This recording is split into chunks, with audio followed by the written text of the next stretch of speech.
start with the injury update from the football team. The two receivers, Emmanuel Sanders and Isaiah McKenzie, both suffered right ankle sprains. They're both going to be out this week, first of all, and after this week, they'll both be week to week. Billy Turner broke his right hand. He's got a right hand fracture. He's having surgery up in Vail as we speak, and he's going to be out this week, and after the week's over, he'll be week to week also. Trevor's MRI came back positive for us, so he's fine. He'll go Sunday. Damaris Thomas had an MRI on his lower leg. It's a bruise. He's fine, so he'll go this week. And that's pretty much it as far as the injuries from the ball game last night. Any questions? I'm sorry? Menelik Watson. Menelik Watson's okay. He's got a right calf strain. He's day-to-day. Vance, what are you most disappointed about in the aftermath of last night? Well, obviously losing a football game, after a bye. We had a great week of work. We had our best Wednesday of the year. They were ready to play in pregame. We had a great plan in all three phases, and just not to execute the plan, not to finish and win. That's disappointing, for this football team. It was a big game for us. A chance to go 4-1. It's a home game. It's a national televised game. Versus an opponent that struggled. And to their credit, they came in and played hard and played fast and had a great plan in all three phases and won the football game. But that being said, it's early. It's a hard league. We knew it wasn't going to be an easy out for us. We have a chance Sunday to play the LA Chargers and to be 3-0 in our division. So we have a big opportunity on Sunday. Menelik day-to-day and Billy Turner out, will you make a move to bolster the right side of the line? I'm not sure. All options will be explored. We still got Stevenson, who's healthy. Alan Barber's played right tackle in his career, so we've got some options there. Vance, you called both Emmanuel and Isaiah sprains, but when you look at that on the video, you don't think sprain. Sprains can come in all different levels of sprains, but it's a sprain. It's a sprain with both guys, and I think Isaiah's a little bit less of a sprain than Emmanuel. You've seen bye weeks help a team. Yeah. But you've seen even in playoffs with those second round upsets, you get those bye week blues. Yeah. You feel like maybe you lost a little edge and you'll get it back this week? Yeah, I don't feel that way because we were fresh and we were healthy. The energy was right in the locker room before the game, even pregame. It felt right. It was just critical errors again. On both sides of the ball. Defensively, we had good numbers, but we had about 6 to 7 to 8 plays that were critical plays that we didn't make. On third downs, allowing Eli to scramble outside the pocket and convert a third down. And the very next play is a 47-yard trap play. So if you make the third down, you're off the field. Those plays don't happen. We had a great plan for 88 and didn't get it done. We knew coming into that game that he was going to be their one option they had to work was 88. And, we knew it, they knew it, our players knew it, and we didn't get it done. So that part's disappointing. Offensively, we moved the ball again, and I think in both losses, we've outgained the team that's beaten us in both losses. But we hadn't finished in the red zone. I think we're 2-11 in the last two games. In the red zone, too many long third downs, too many sacks, too many negative plays. So we've got to get better at the critical parts of the football game. How much of that falls on Trevor? Is he being evaluated? I know the injury is one thing, but is his play being evaluated when you go 21 drives without a touchdown? Well, it falls on the coaches and the players, not just Trevor, but everyone. And, when you have mistakes or negative plays on offense, it usually falls on 2 or 3 people, not just the quarterback, but obviously he's the quarterback. And at the end of the day, it definitely falls on his shoulder. He's the quarterback and Mike's the coordinator, I'm the head coach. So it definitely falls on those individuals, first, but it's everyone. We got to coach better and play better in all 3 phases. When you were back and review the film on Trevor.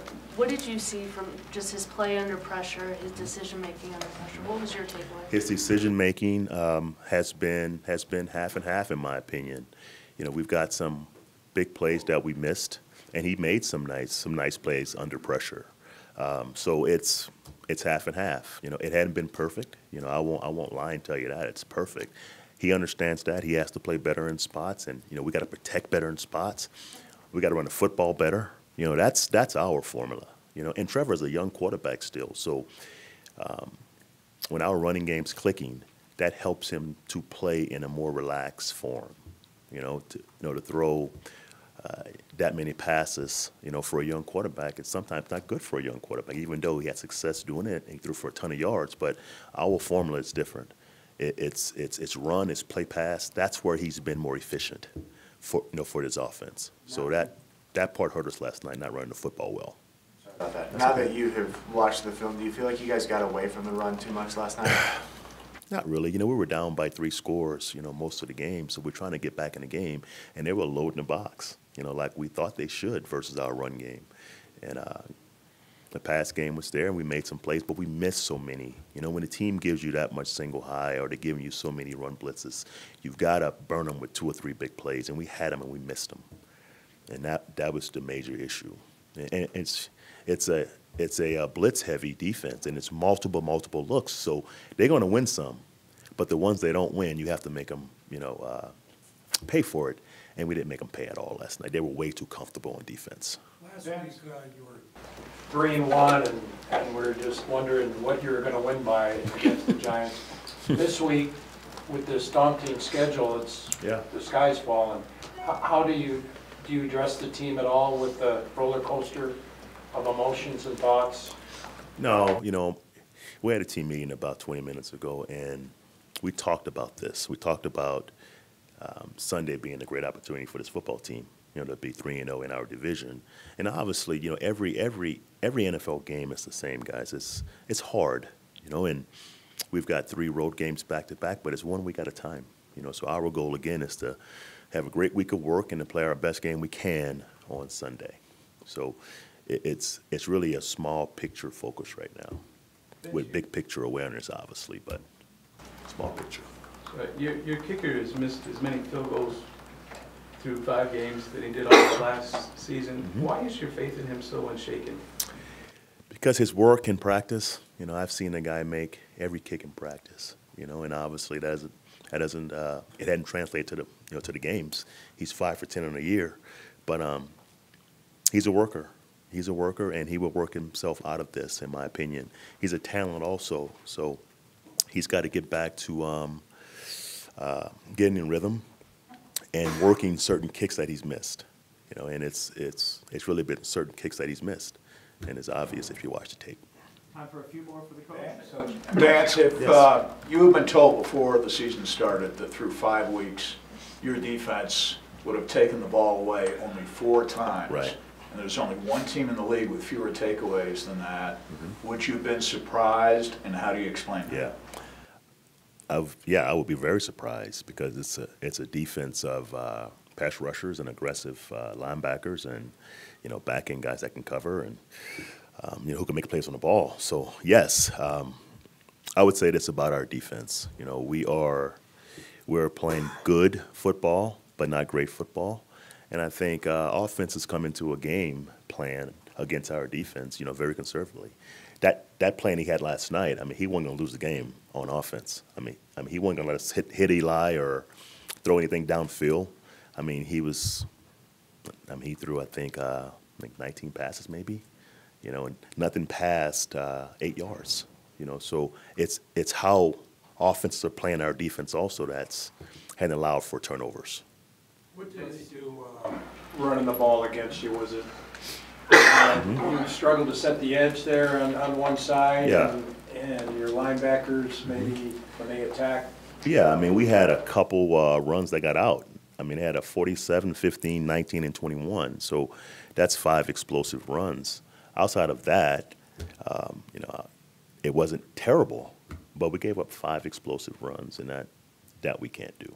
Coach, with Emmanuel and Isaiah out this week, who do you look to step up specifically for Emmanuel as a starter? And then what are you going to do for the depth of wide receiver? Well, we've got, obviously Fowler, and we got Jordan Taylor, and those guys got to step up and play, and DT will still be alive for us. As far as the roster goes, that's being discussed if we're going to bring someone up or look outside of our building.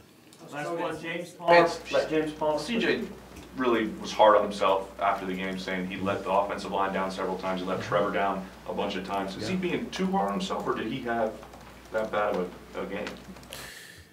It wasn't perfect. He missed a couple run reads. He missed a couple chips on JPP in pass protection. So, he's a pro. He wants to be right for our football team. So he's hard on himself, and he should be. Okay, thank you, Coach. Thank you, guys. Thanks. All right.